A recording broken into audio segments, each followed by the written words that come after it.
जय। देवा हे देव 1008 मूल नायक श्री संभवनाथ भगवान की जय। देवा हे देव 1008 श्री आदिनाथ भगवान की जय।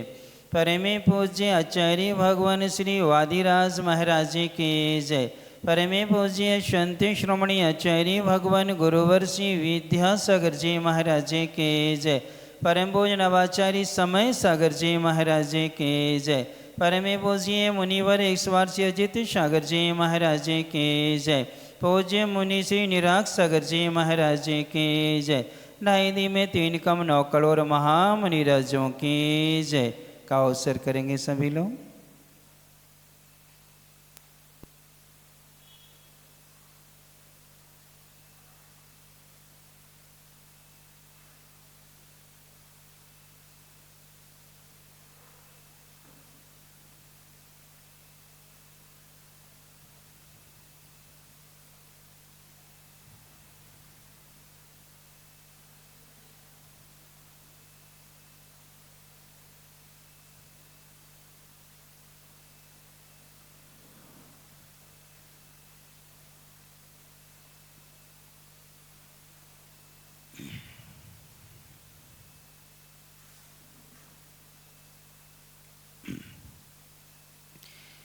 एके भावं गतियोमयः यस्यं कर्मिबन्धो घोरं दुःखं भवगतो दुर्निवारकरोति तस्याप्यस्य तैजिनिरवे भक्तिरुन्मुक्तैर्चेत् जेतुं शक्यो भवति न तया को परस्ताप हेतु हो। यहाँ पर आचार्य वादिराज महाराज धर्म और धर्मात्मा पर जब संकट आता है तब वह स्तुति के द्वारा जिन धर्म की प्रभावना करते हैं, अर्थात भगवान की स्तुति करने से एकापि समर्थेयं जिन भक्ति दुर्गतिम निवारितुम पुण्यानि च पूरितुम, अर्थात ये जो भक्ति है एक इतनी समर्थ है कि दुर्गति का निवारण करती है और पुण्य को क्या करती है, पूर्ण करती अर्थात बढ़ाने वाली होती है। इसलिए वादिराज महाराज ने जब ये श्रावक ने कहा कि नहीं हमारे गुरु सर्वांग सुंदर होते हैं, और राजा ने और मंत्रियों ने निर्णय लिया कि चलो देखते हैं। मंत्री जी कह रहे थे कि वो कुष्ठ रोगी होते हैं, गलित होते हैं, घृणित होते हैं, और श्रावक ने क्या कि नहीं हमारे महाराज तो कैसे होते हैं, सर्वांग सुंदर होते हैं। तो उन्होंने जब महाराज से कहा कि महाराज ऐसी बात है, यदि आज कुछ नहीं हुआ तो कल के दिन कोई भी विश्वास नहीं करेगा। तो महाराज ने एक ही भाव स्तोत्र की रचना करके अपने रोगों को क्या कर लिया था, दूर कर लिया था। तो इस प्रकार से भगवान की भक्ति करने से पुण्य में क्या होती है, वृद्धि होती है। असाता वेदनी साता में क्या हो जाता है, परिवर्तित हो जाया करता है। इसलिए हे भगवान, जब आप विहार करते हैं, आप चारों चतुष्टयों से सहित होने से आपके देव जो होते हैं 14 देवकृत अतिशय होते हैं। उन अतिशयों में कमल की क्या होती है, रचना होती है। आपकी परछाई भले नहीं पड़ती है, लेकिन आपकी आभा मंडल से वह स्वर्णमय कमल भी सुगंधित और चमकदार हो जाते हैं, जो लोगों के लिए सम्यक दर्शन का क्या बनते हैं, कारण बन जाया करते हैं। इसलिए हे भगवान, जब हम आपको ध्यान के माध्यम से आपको सर्वांग से स्पर्श कर रहे हैं, अर्थात हमने अपने हृदय में आपको क्या कर लिया है, विराजमान कर लिया है, तो हमें भी ऐसा कोई कल्याण नहीं है जो मुझे प्राप्त ना हो, अर्थात अवश्य क्या होगा, प्राप्त होगा। अब आगे दे रहे हैं कि हे भगवान, आपने काम को नाश किया हुआ था। काम के क्या अर्थ होते हैं, काम का प्राय अर्थ है, लोग कहते हैं स्पर्श इंद्रिय का विषय, नहीं, काम का अर्थ होता है पांचों इंद्रिय के विषय।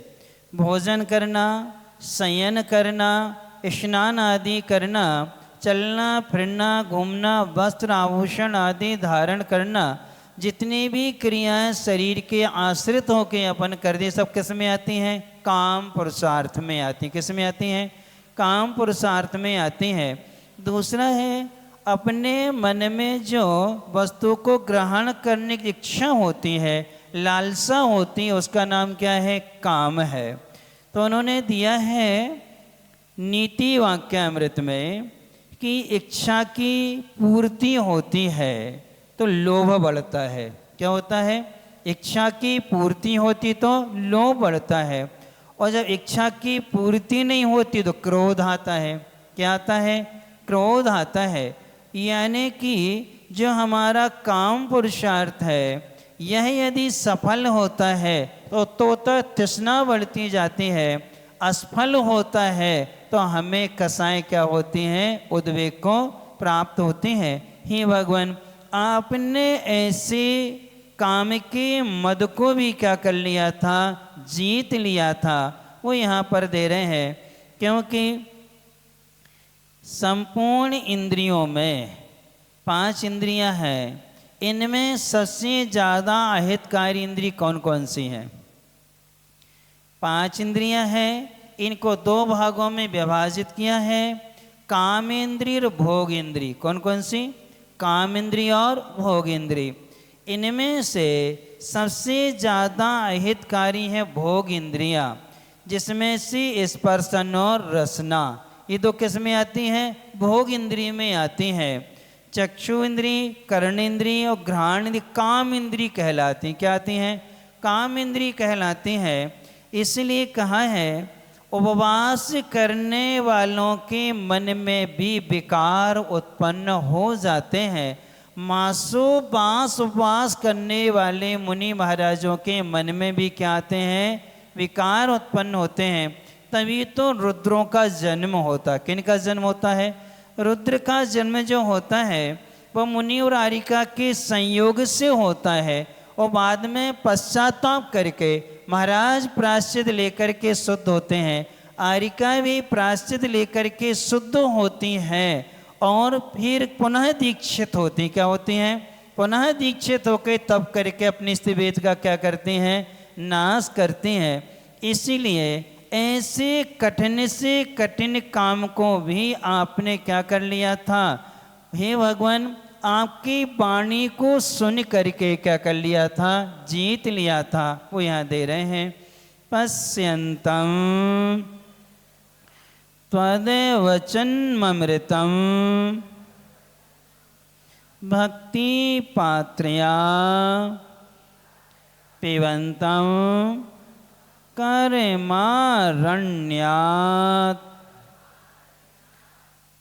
पुरुष मस्मा नंद धामप प्रविष्टं त्वां दुर्वारश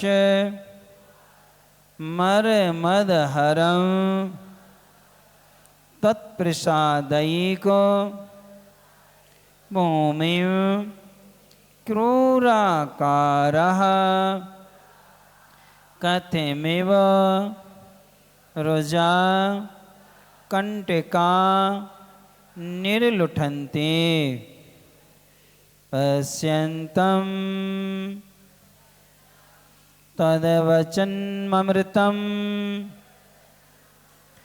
भक्तिपात्रया पिबन्तं कर्मारण्यात् पुरुषमस्मा नंदधामा प्रविष्टं त्वां दुर्वारस मर्मदहरं तत्प्रसादैकी भूमिं क्रूराकारः कतिमिविरुजा कंटिका निर्लुठन्ति पश्यन्तं त्वद्वचनमृतं भक्तिपात्र्या पिबन्तं करिमरण्यात्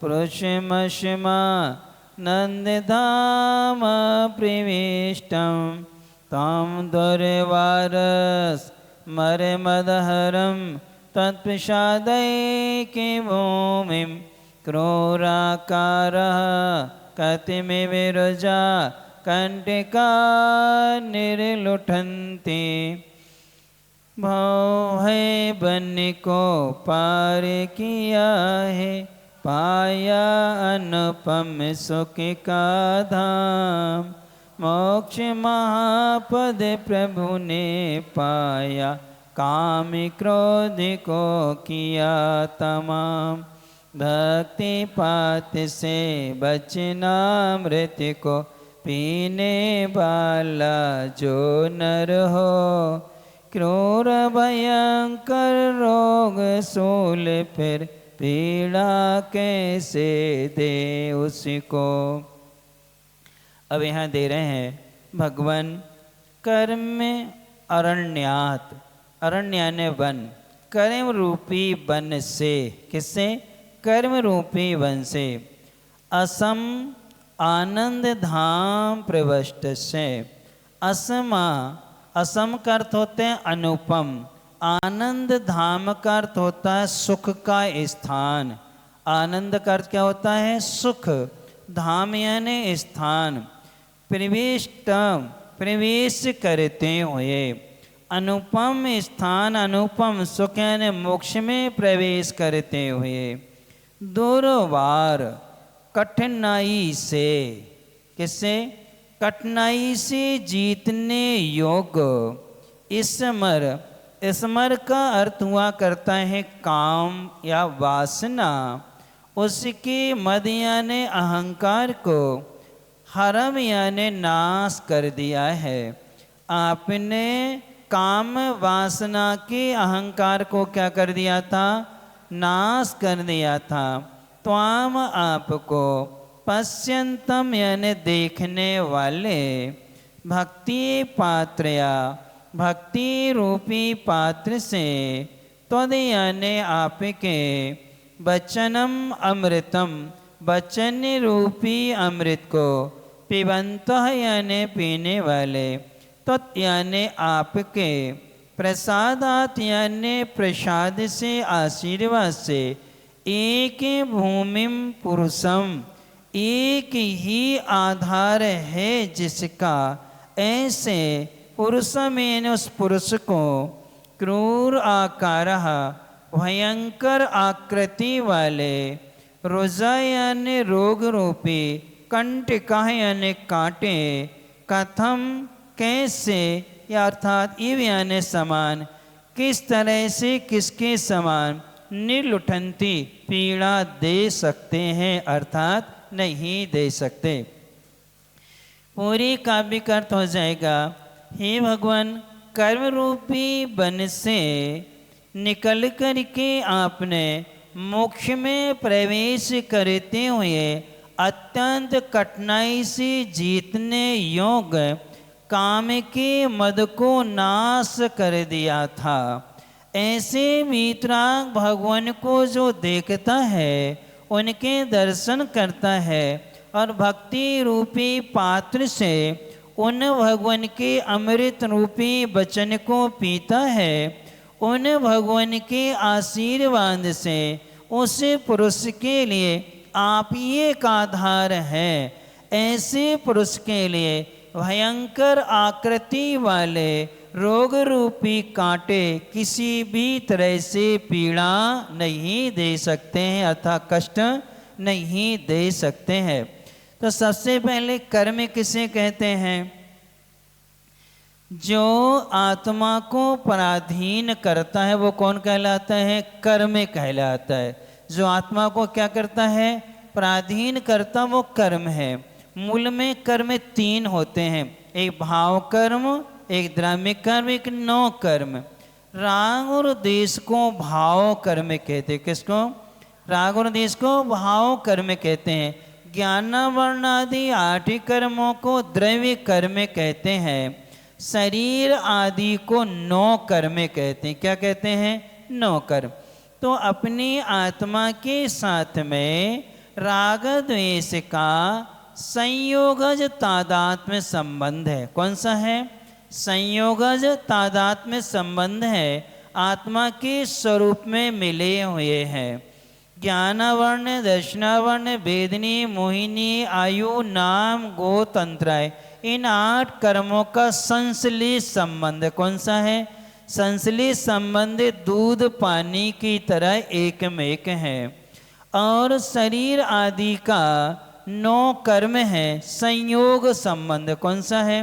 संयोग संबंध है। ये 3 संबंध, संयोग संबंध, संश्लेष संबंध और संयोगज तादात्म्य संबंध, ये 3 हो गए। तीनों के लिए समझने के लिए एक अपन आहार संज्ञा को ले लेते हैं। कई लोगों की धारणा ये है, महाराज इन लोगों की आप कसाए छुड़वाओ। क्या छुड़वाओ? कसाए छुड़वाओ।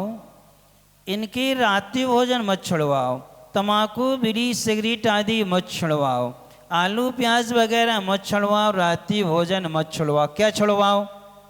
कसाए छुड़वाओ। अब अपन जानते हैं कि इनका क्या संबंध है। सबसे पहले अपन आहार संज्ञा को लेते हैं। किसको लेते हैं? अपन को भोजन करने की इच्छा किन कारणों से होती है? तो आगम में गौमट सार जीव कांड में संज्ञा मारणा आई है, उसमें आहार संज्ञा के विषय में कहा है, आहार दंसने ने तस्व जोगेणे ओम कोठाए सादे दुदीर्णाए आहार सन्ना जाए दे। यानी कि आहार दंसने ने आहार को देखने से एक हो गया, तस्व जोगेणे उस तरफ उपयोग ले जाने से 2, ओम कोठाए पेट का खाली होने से, और असाता वेदने की उदीर्णा होने से। कितने हो गए आहार के कारण? 4। कौन कौन से? आहार को देखना, आहार की तरफ उपयोग ले जाना, फिर इसके बाद में पेट का खाली होना, और असाता वेदने की क्या होना? उदीर्णा होना। ये 4 कारण है। अब इन 4 कारणों को अपन 3 कर्मों में विभाजित करेंगे। कौन कौन से कर्म में? भाव कर्म, द्रव्य कर्म और 9 कर्म में क्या करेंगे? विभाजित करेंगे। तो देखो, आहार को देखना चक्षु इंद्री से होता। किससे होता है? चक्षु इंद्री से। आहार जो सामग्री पृथक है, दूर है, तो ये कहलाएगा संयोग संबंध। कौन सा? तो आँखों से आहार को देखना 9 कर्म है। क्या है? 9 कर्म। पेट का क्या होना? खाली होना। पेट भी क्या है? शरीर है। शरीर क्या है? 9 कर्म है। इसका भी क्या है? संयोग संबंध। कौन सा है? संयोग। तो आहार को देखना और पेट का खाली होना 9 कर्म है। कौन से हैं? 9 कर्म है। अब असाता वेदने की उदीर्णा होना। क्या होना? उदीर्णा। उदीर्णा किसे कहते हैं? समय के पहले कर्म का उदय में आ जाना। समय के पहले कर्म को फल देने लगना सो क्या कहलाती है? उदीर्णा कहलाती है। जैसे बीच में पीछे वालों को नींद आ रही है, अब इनके लिए बिस्तर बिछा दिया जाए तो क्या होगा? क्या हो जाएगा? आपको क्या है? बिस्तर मिल गया, नींद तो आ ही रही थी, कर्म को उदय चल रहा था, और बिस्तर मिल गया तो आप क्या हो जाओगे? सो जाओगे। तो निद्रा की उदीर्णा जो घर जाके होना थी वो कहाँ हो जाएगी? यहीं। तो जो कर्म उदय में 1 घंटे बाद आना था वो पहले ही फल देने लगना, उसका नाम क्या है? उदीर्णा कहलाता है।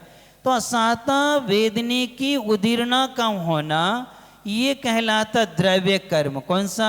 वेदिनी कर्म कौन सा है? द्रव्य कर्म है। उसको उदीर्ण होने लगना तो संश्लेष संबंध है। तो असातः वेदनिक उदीर्ण किस में गई? द्रव्य कर्म में गई। अब उपयोग ले जाना, चौथा कर्ण कौन सा बच्चा? उपयोग। उपयोग किसका है? आत्मा का है। जब आत्मा अपना उपयोग उस तरफ ले जाती है तो ये भाव कर्म है। कौन सा है ये? क्यों? आत्मा की स्वयं की इच्छा हुई, आत्मा स्वयं उस तरफ ले गई है अपने ज्ञान दर्शन चेतना को, तो ये क्या हो गया? भाव कर्म हो गया। कौन सा कर्म हो गया? भाव कर्म। द्रव्य कर्म में एक कारण असाता की उदीरना, नौ कर्म में पेट का खाली होना और आहार सामग्री को देखना, ये दो हो गए। और इसके बाद में उस तरह उपयोग ले जाना सो क्या हो गया? भाव कर्म हो गया। ये अपन ने जान लिया। अब द्रव्य कर्म का संश्लेष है, भाव कर्म का संयोगज तादात्म्य है, और नौ कर्म जो उनका कौन सा है? संयोग संबंध है। अब असाता वेदनी की उदीर्णा होना किस पर निर्भर है? भरा पेट हो तो भूख लगती है क्या? पेट का खाली होना, और पेट खाली भी ना हो और अच्छी चीजें सामने दिख जाए तो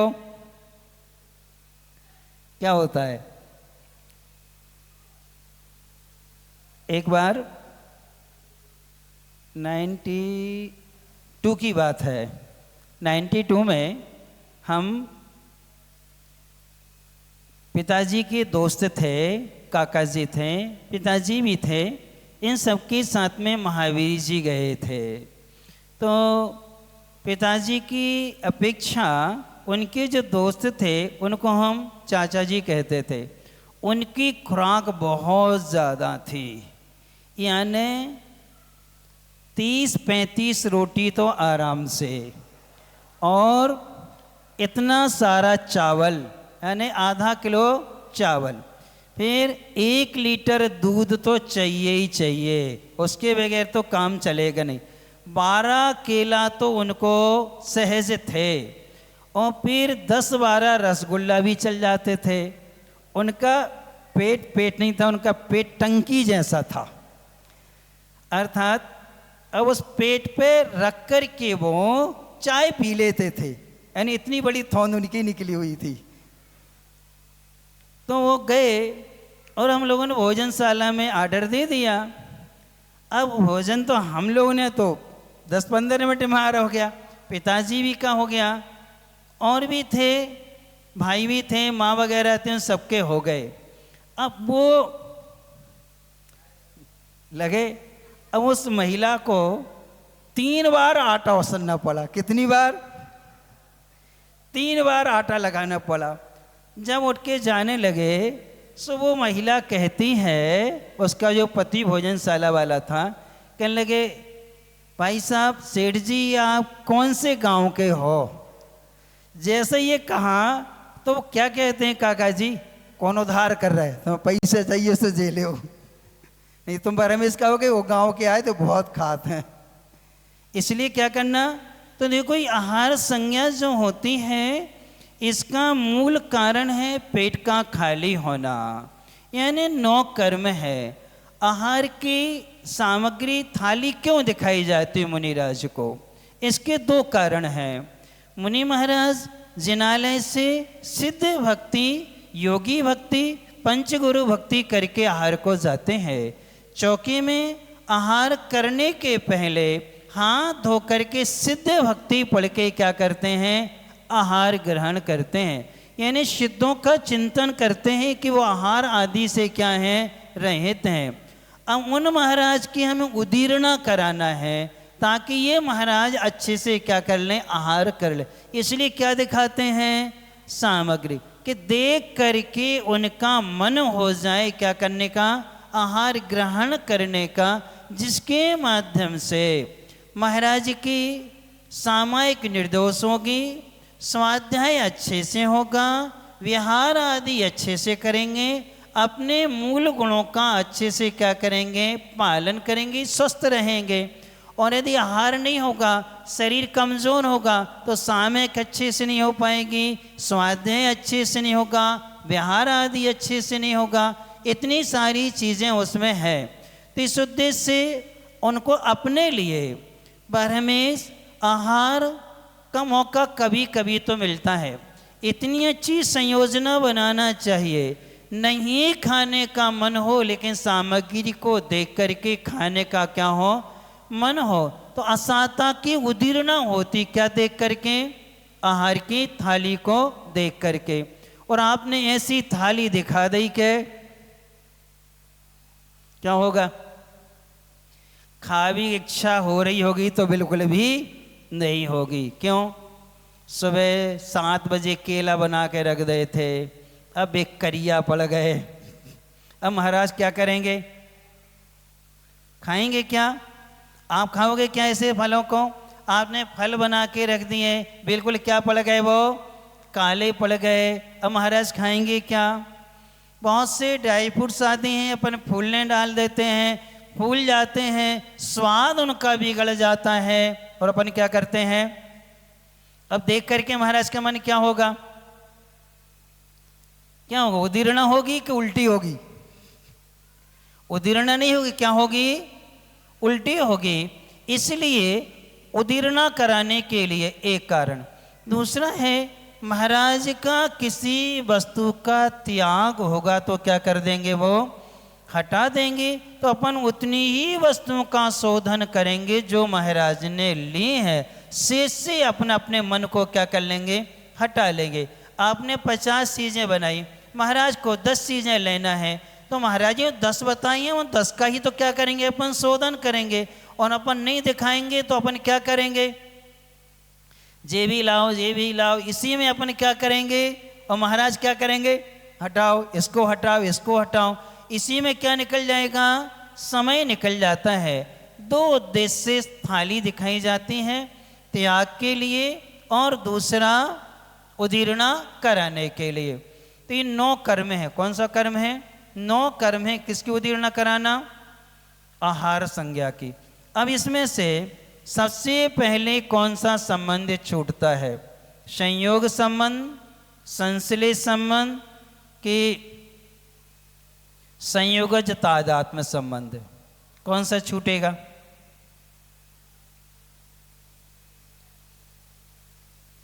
अब देखो, आपको भाव कर्म से बचाना है, क्रोध कसाय से, तो सबसे पहले 9 कर्म का संयोग संबंध अलग कर दो। किसको अलग कर दो? आहार देखेंगे नहीं, पेट खाली नहीं होगा तो क्या नहीं होगी, उनको गुस्सा नहीं आएगी। आज गुस्सा नहीं आ रही है तो उस तरफ उनका क्या नहीं चलेगा, उपयोग नहीं जाएगा। और अपन ने ये 9 कर्म जुटा दिया है, उदीर्णा हो रही है, और जैसे उदीर्णा होगी तो क्या जाएगा महाराज का, वहाँ उपयोग जाएगा। तो सबसे पहले संयोग संबंध, फिर छूटता है संश्लेष संबंध, और अंत में छूटता है कौन सा, संयोगज तादात्म्य संबंध। सबसे पहले 9 कर्म का त्याग, फिर करना है द्रव्य कर्म का, और फिर होता है भाव कर्म का त्याग होता है।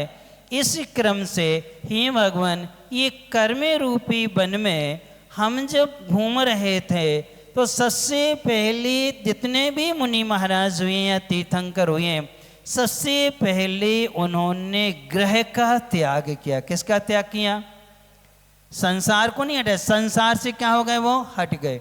और मुनि बन करके जो द्रव्य कर्म थे उन कर्मों को उन्होंने क्या किया है, निर्जना करना प्रारंभ कर दे, तब उनके भाव राग द्वेष के नहीं होते हैं। और अपन लोग क्या करते हैं,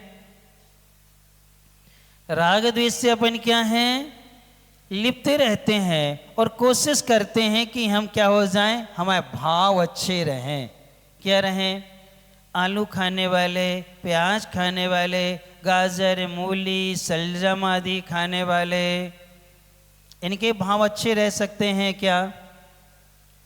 अभी तलवाड़ा के बहुत से घरों में बनते हैं, वैसे चतुर्मास में बनना नहीं चाहिए जैन समाज के किसी के घर में, क्या नहीं बनना चाहिए?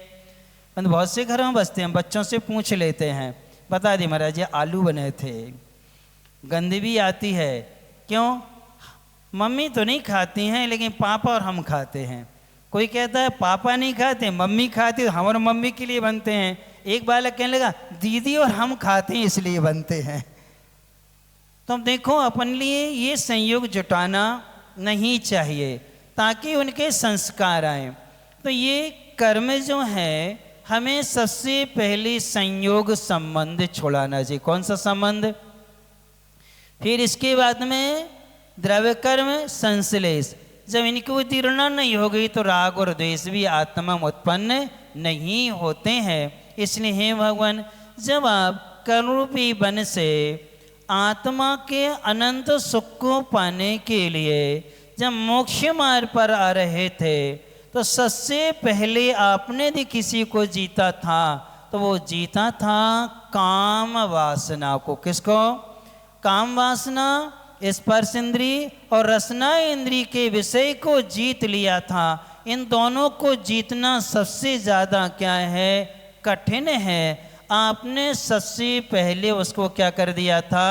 नाश कर दिया था। और नाश करके भक्ति रूपी पात्र से, किससे? भक्ति रूपी पात्र से जो श्रावक गण हैं, ऐसे भगवान के दर्शन करके उनके वचन रूपी अमृत को क्या कर लेते हैं? पीते हैं। पीने का मतलब क्या है?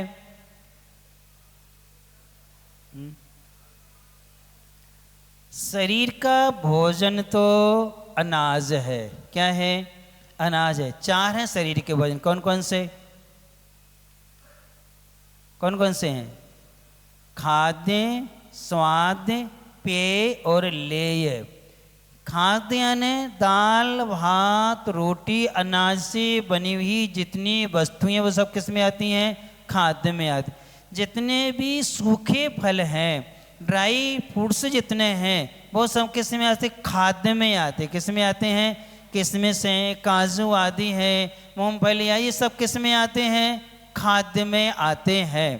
फिर इसके बाद में लेय पदार्थ कौन गए? जो चाटे जाते हैं वो लेय हैं। जैसे रबड़ी है वो किस में आती है?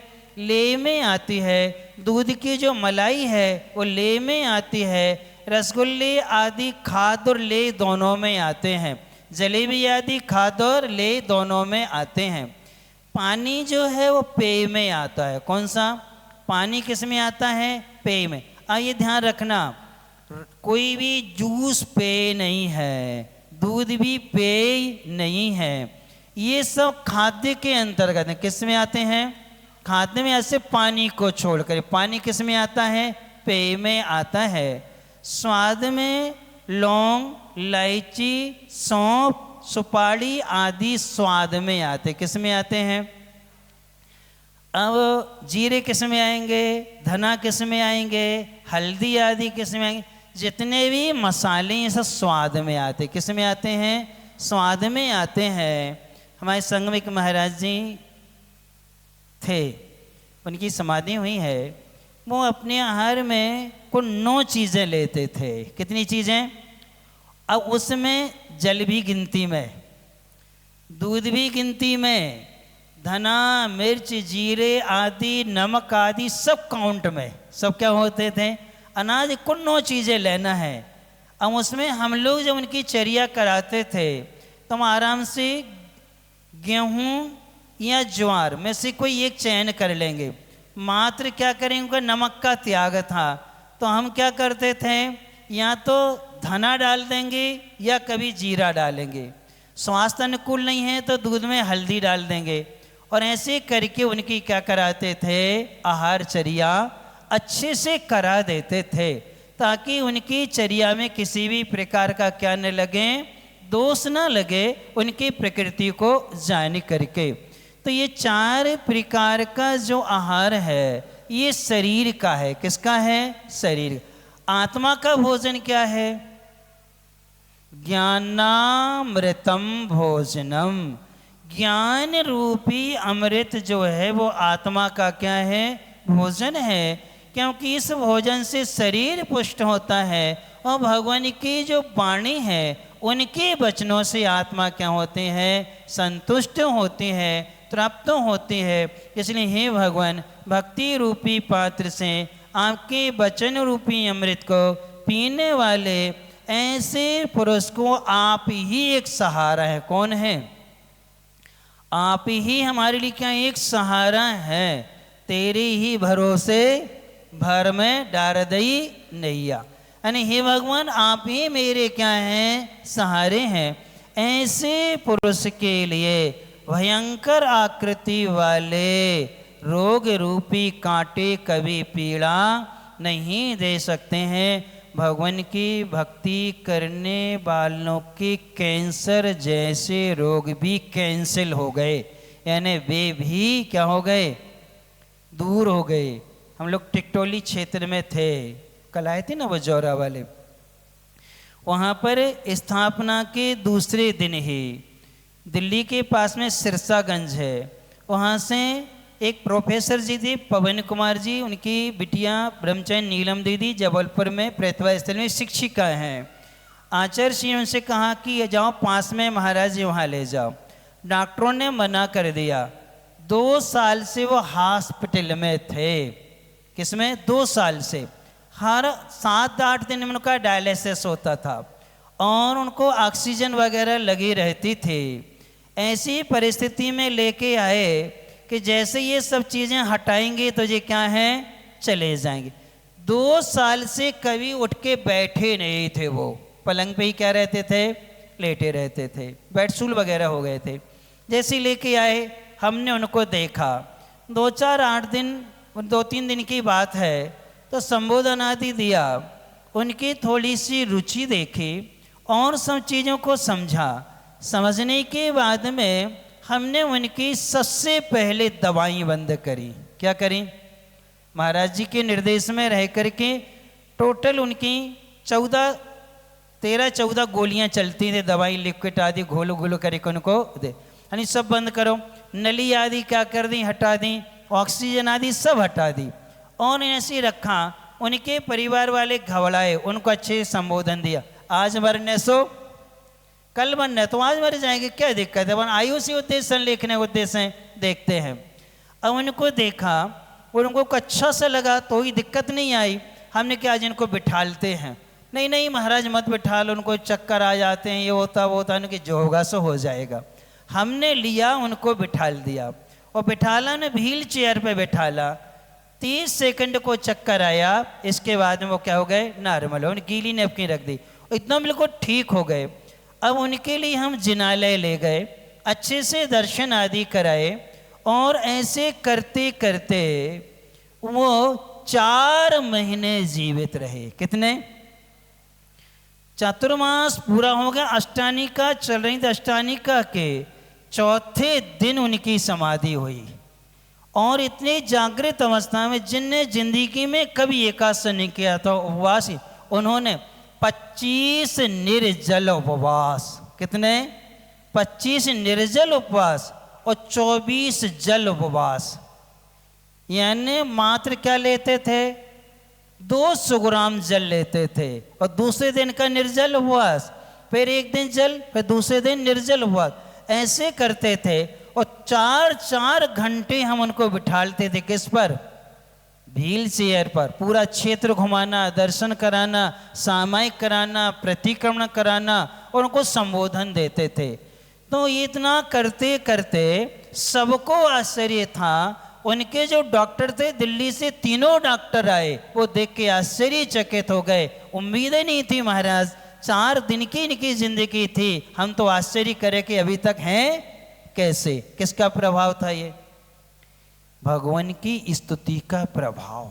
उनके अमृतमय वचन जब उनको संबोधते थे, एक ही बात कहते थे, वो गणित के अच्छे प्रोफेसर थे, महाराज ये सब कभी हमने सुना नहीं था कि नौ कर्म क्या है, द्रव्य कर्म क्या है, भाव कर्म क्या है, किसे क्या त्याग करना चाहिए, कैसे अपनी संलेखना करनी चाहिए।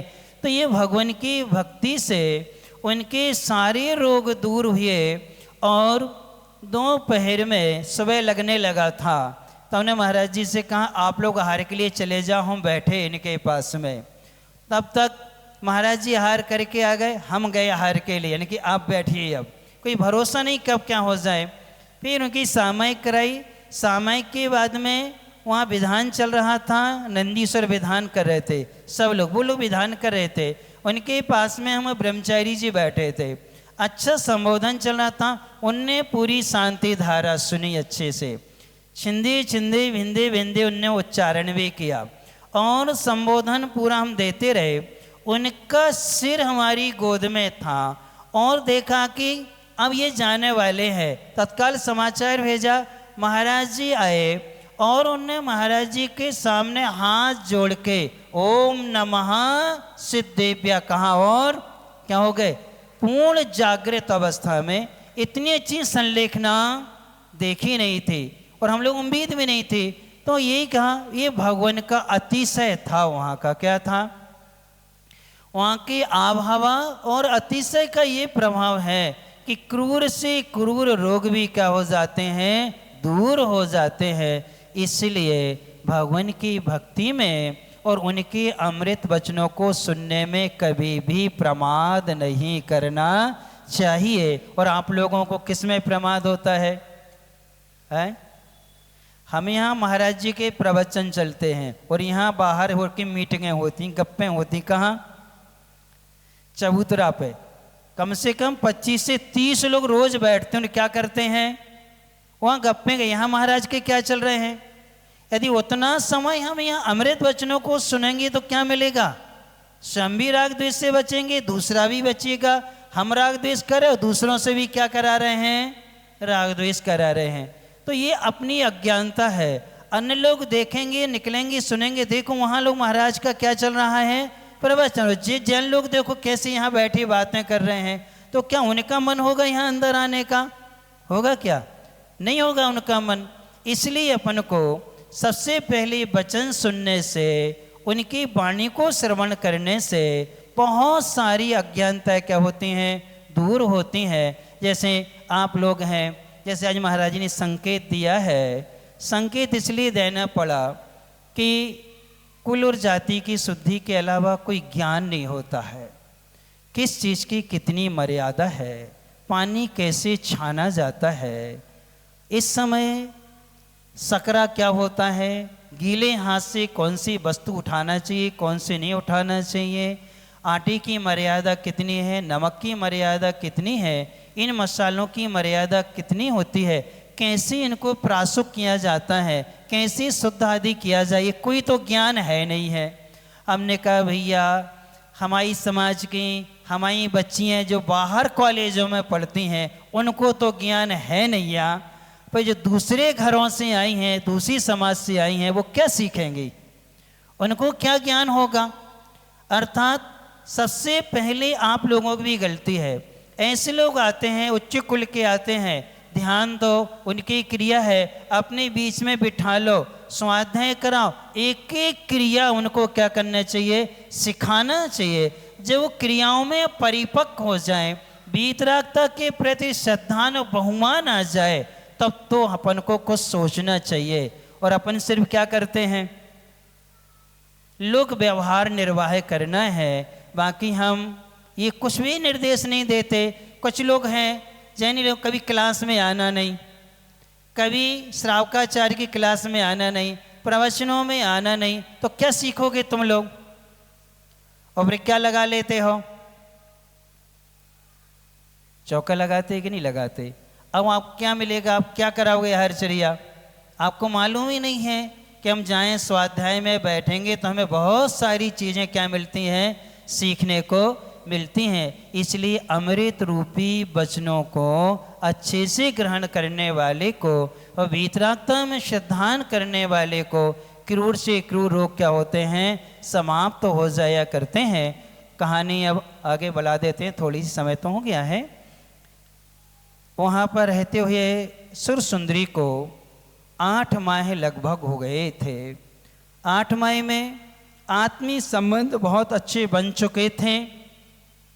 तब सुंदरी ने अपने भाई से रत्न जटी से कहा, भैया हमारा लक्ष्य है, हमें अपने पति को पाना है और वो सिंहल द्वीप में है।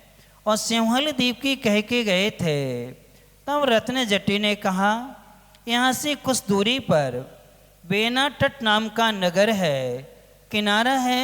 सिंहल द्वीप से जो भी आता है या जो भी जाता है उस तट पर उसको आना ही पड़ता है, उसके बगैर वो कहीं जा आ नहीं सकता है। सारे के सारे व्यापार बेना तट में हुआ करते हैं। तो वो कहती, भैया आप हमें वहाँ छोड़ दो, बहुत दिन यहाँ आपके बीच में रहते हो गए हैं। जब उसने निवेदन किया तो उनकी रत्न जटी विद्याधर की 4 रानियाँ थीं, 4 पत्नियाँ थीं। पहली पत्नी जो थी, चारों की आंखों में आंसू आ गए। ऐसे धर्मात्मा जिससे अच्छा तत्व चिंतन होता था, अच्छी अच्छी बातें सुनने को मिलती थीं, आज उनका वियोग हो जाएगा, अब हम कैसे रहेंगे। ठीक है, हम धर्मात्मा, लेकिन धर्मात्मा और आ जाता है तो वियोग तो होता ही है। जैसे आप लोग हैं, मात्र अब 29 दिन बचे हैं। कितने? 29 दिन बचे हैं, फिर भी आपको कोई फर्क नहीं पड़ रहा है। कोई बात नहीं, कई तो कह रहे हैं जल्दी तो जाएं जी महाराज तैसे, और अपन क्या हो जाए, फ्री हो जाए। पूछ लेते, महाराज जी आपका बिहार विधान के बाद हो जाएगा ना? यहाँ हो जाएगा, पक्के में हो जाएगा। चलो अच्छा है महाराज। तो देखो बिहार हो गया, खुशी हो रही है, लेकिन एक उसकी आंखों में आंसू आ गए। पहली रानी थी मणिप्रभा। तब वो कहती है, सुंदरी सर्व संयोगा विप्रोगांता, संयोग कुछ समय के लिए होता है भाभी, इसके बाद तो वियोग सबका होना है। जितना भाग्य में था उतनापन मिला। तो बड़ी रानी मणिप्रभा ने उसको अपनी विद्या दे दी, रूप परावर्तनी विद्या दी। कौन सी? रूप परावर्तनी, जिससे वो कोई भी रूप बना सकती विद्या दी। दूसरी रानी थी जिसका नाम था रत्न प्रभा। रत्न प्रभा ने भी उसके लिए अब एक विद्या दे दी। वो विद्या दी थी, वो थी 100 हाथियों का बल आ जाए, कंजर सत बलनी विद्या। कौन सी? कंजर सत बलनी, यानी कि 100 हाथियों के बराबर क्या जाएगी ताकत है। ये विद्या किसने दे दी? दूसरी रानी ने दे दी, विद्युत प्रभा ने। तीसरी जो थी रवि प्रभा, उसने भी एक विद्या उसको दी, अदृश्य कारणी विद्या दे दी। कौन सी दे दी? अदृश्य कारणी। उस विद्या के प्रभाव से अदृश्य हो जाएगी, अपन सबके बीच में रहेगी लेकिन किसी को दिखेगी नहीं। उसने क्या कर दी? ये विद्या दे दी। एक ने रूप परावर्तनी दे दी, एक ने सतकंजर वलनी विद्या दे दी, एक ने अदृश्य कारणी क्या कर दी? विद्या दे दी। अब इसके बाद में चौथी रानी थी, उसने भी उसके लिए एक विद्या दे दी कि जिस समय जो चाहेगी वह वस्तु उसको क्या हो जाएगी? उपलब्ध हो जाएगी। यानी वो कहे कि हमारे पास में 1 लाख सैनिक आ जाएं तो 1 लाख सैनिक उसके पास में खड़े हो जाएंगे। ये उसको उसने क्या कर दे दी? विद्या दे दी। अब चारों से 4 विद्याएं मिली। तब इसके बाद में उसका जो पति था रत्न जटी, उसने कहा, बहन को खाली हाथ विदा तो हम नहीं करेंगे, हम क्या दे सकते हैं, हम तुम्हें एक पंखा देते हैं, बिजना। वो बिजना दे दिया।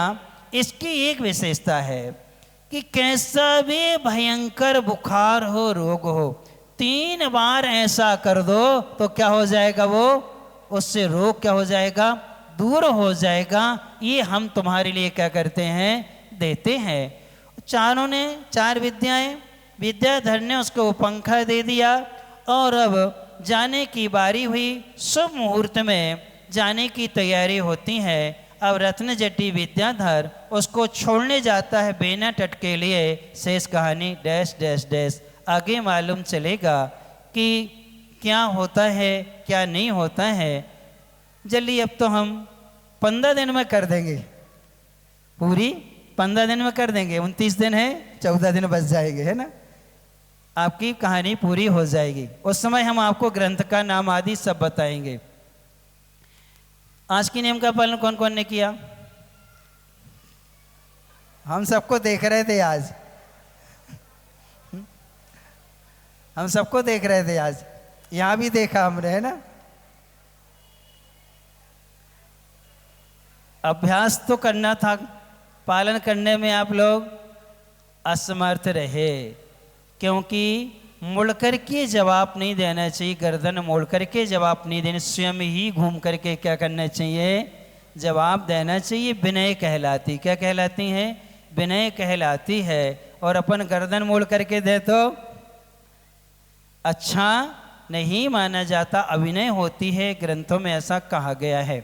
जिनने जैसा पालन किया उनको वैसा आशीर्वाद, और जिनने नहीं किया उनके लिए अब कल के लिए नियम चाहिए कि नहीं, पालन करोगे कि नहीं, पक्का कि कच्चा, ठीक है।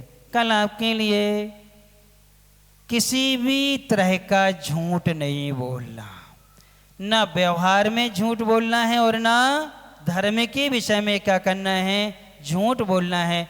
एक दिन के लिए झूठ बोलने का त्याग, कितने दिन के लिए, एक दिन के लिए देखो कि हमें कितनी साधना की आवश्यकता है कि हम इस विषय में क्या नहीं करेंगे, झूठ नहीं बोलेंगे। क्योंकि आप लोग कोई से बोलो ना बोलो, हमसे तो 80% लोग झूठ बोल जाते हैं। जैसे हमने एक दिन पूछ लिया अभी चौके में, घी आज ही तो निकाला था महाराज जी, सुबह ही निकाला था, तो पूछा मलाई, महाराज जी 3 दिन की थी। मलाई कितने दिन की, अब वो घी भले अभी निकाला है लेकिन मलाई तो कितने दिन की है, वो तो अवश्य की नहीं, 24 घंटे के भीतर भीतर अपन मलाई का घी निकाल ले। अब वो घी जब तक स्वाद नहीं बिगड़ता तब तक चलेगा, उसकी मर्यादा 6 माह तक भी हो सकती है, जब तक उसका स्वाद नहीं बिगड़ता। ये मलाई की मर्यादा तो मात्र कितनी है, कितनी है, 24 घंटे, शाम की और सुबह की, दोपहर सुबह शाम तक की निकाल के आप तैयार कर सकते हो। अब ये नहीं कि 2 दिन 3 दिन की इकट्ठी कर ली, 4 दिन की, 5 दिन की, 8 दिन की इकट्ठी कर ली, निकाल लिया घी और रख लिया 16 का, जब महाराज आएंगे सो। ये अपन को नहीं करना, बगैर घी के आहार करा दो, चल जाएगा, आपको पुण्य मिलेगा, क्या जरूरत है अपन सब चीज़ें उबाल के रख लें। हमारी भक्ति भाव में जितना हमारे पास में उचित से उचित है उतना अच्छा क्या है कराएंगे, अवश्य नहीं खिलाएंगे, बस क्या नहीं खिलाएंगे महाराज को, अवश्य नहीं खिलाएंगे। एक दिन महाराज नहीं भी लेंगे तो क्या फर्क पड़ता।